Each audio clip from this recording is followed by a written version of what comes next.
බලන්න සාදුරුවනේ මේ ඉන්නේ තුම්පත් රෑනක් අමුතු ඉරියව් වලට මුම් එක මාර්ග වලින් වෙසෙනවා උන්ගේ බඩ කොස්තරේ පුරව ගන්න.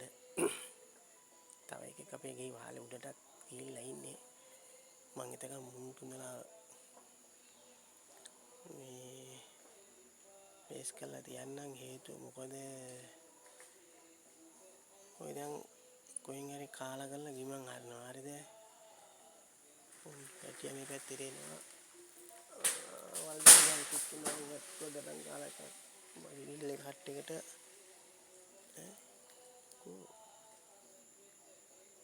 මුංගෙන් බේරෙන්න හරි අමාරුයි. ගෙයි වහලෙත් මේ වටේටම අපි ලෑලි ගහලා තියෙන මුං ගේ ඇතුළේ රින්ගගෙන ඉන්න. ඒ ගේ ඇතුළේ තියෙන වලංගනම් තියෙන ඔක්කොම ජාජරවල් කාලා තමයි එළියට පයින්නේ. තෝරන්න යන්නේ. ඕන් තව එකෙක් කෙනා වයර් එක දිගේ බලන්න අන්න ගියා. මේ පැන්ට මහවත්තට ආන්‍යලා. හරිද? ඈත වැඩිද මන්ද? මම දැන් පේනවනේ. මේ තනියකා ගාව තව එකෙක් කෙනෙක් ඉන්නවා. මොකද බලන් ඉන්නේ මේ. ගේ ගාම පිටිපස්සේ තියෙන ටොයිලට් එක ගාවෙම මොකද්ද? වෙලගා. ඒක ගිඩි තියෙනවා දැයෙන්න. උඹ තමයි ගෑවේ ගොඩක්ම ඉතින්. ඒ වුණාට ඉතින් අර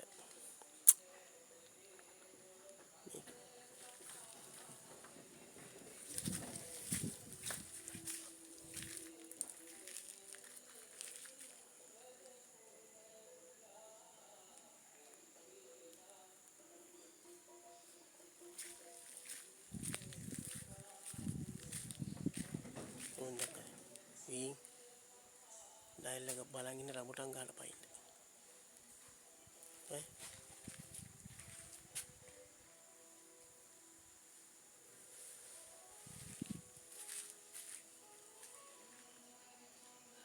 රඹුටන් ගිඩෙත් නැත.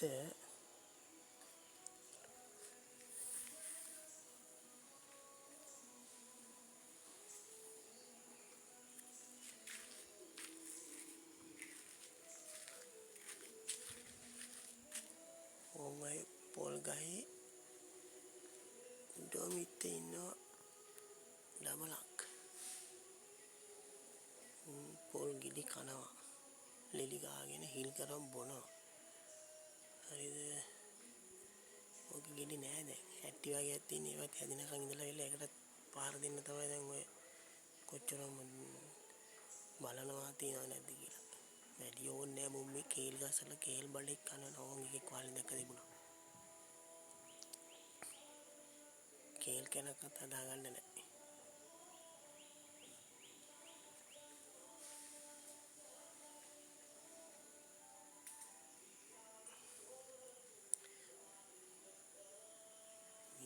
පේනව නේද ඇවිල්ලා ඉන්නේ ඇටි මේ.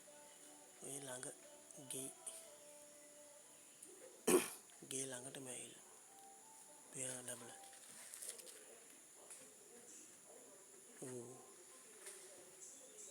රඹුටන් ගාන පයින්නෝදෝ නැද්දෝ කියලා හිතලා ආයි ගියා.